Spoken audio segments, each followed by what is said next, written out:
জীবের সাথে প্রেম, বিড়ালের সাথে প্রেম, পিঁপড়ের সাথে প্রেম, প্রত্যেককে দেখলে মনে হয় যেন আহা! কত কষ্ট করে, হ্যাঁ, ছোট্ট পিঁপড়েকে দেখলে মনে হয় কত কষ্ট করে বয়ে বয়ে নিয়ে যাচ্ছে। হুম, টেনে তাকে পা দিয়ে পিষে মেরে দিতে ইচ্ছা করে না। মনে হয় আহা! কত কষ্ট করে জীবনযাপন করছে। হ্যাঁ, ওরা তো ওদের তো কেউ কিছু দেয় না। ওরা কুড়িয়ে কুড়িয়ে এনে, হ্যাঁ, একটা ছোট্ট জিনিসও ওরা একা বইতে পারে না। এতটুকু দেহ ভগবান দান করেছেন। তাই ওরা দল বল সবাইকে, আত্মীয়স্বজন সবাইকে ডেকে নিয়ে আসে। সবাই মিলে একটা জিনিস নিয়ে যায়। ওই বসে বসে নিজেদের ঘরে কুরকুর কুরকুর করে ওগুলো খায়। তাহলে কত কষ্ট করে, একই তো সেই খিদের জ্বালা আমাদের যেরকম ওদেরও সেরকম। ওদের পেট ছোট, কিন্তু একইভাবে তারা সেরকম, হ্যাঁ, করছে।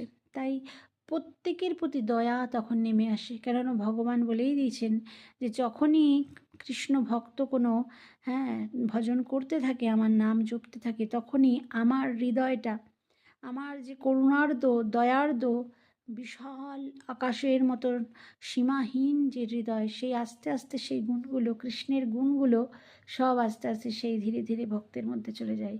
তাই তখন সহন শক্তি, তখন বল, সব পাওয়া যায়। গুরুদেব সাক্ষাৎ তিনি দান করেন এই বিশাল থেকে বিশাল বড় হৃদয়। তাই এই যে গোড়ার সম্পদ, সেই তো দেখে যে গোড়া বিনা কিছু জানে না রে। সবসময় যদি বিপদ আসে, কখনো বালাই আসে, আমরা ডাক্তারের কাছে যাই, বৈদ্যের কাছে যাই, কিন্তু আমরা যদি গৌরহরির লীলার মধ্যে দেখি যে তিনি থাকতে কত বিপদ ঘিরে এসেছিল। সাক্ষাৎ শ্রীবাস ঠাকুরের সামনে তার ছেলে ভুগে ভুগে জ্বরে ভুগে চলে গেল, ওইটুকু বাচ্চা 5 বছরের। তখন শ্রীবাস ঠাকুর কীরকম করেছিলেন।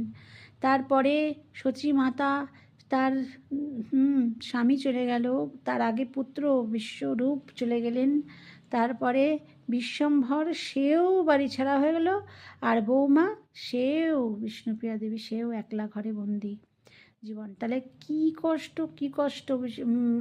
সচিমাতার কষ্টের সীমা নাই। তাই যে বলেছেন, হ্যাঁ, কবিরাজ গোস্বামী বলেছেন যে যে সারাদিনে একবার আই বলে ডাকবে, আইয়ের প্রভাবে তার দুঃখ, কেননা আয়ের দুঃখের তুলনীয়, হ্যাঁ, ভগবানের মায়ের যে দুঃখ, তার তুলনীয় এই জগতে কিচ্ছু নেই। এত কষ্টই কষ্ট করে গেছেন সারা জীবন। তাই আনন্দের মুখ কতটুকুই দেখেছেন। ভগবানের মা তিনি পাগলিনীর মতন ঘুরে, আচ্ছা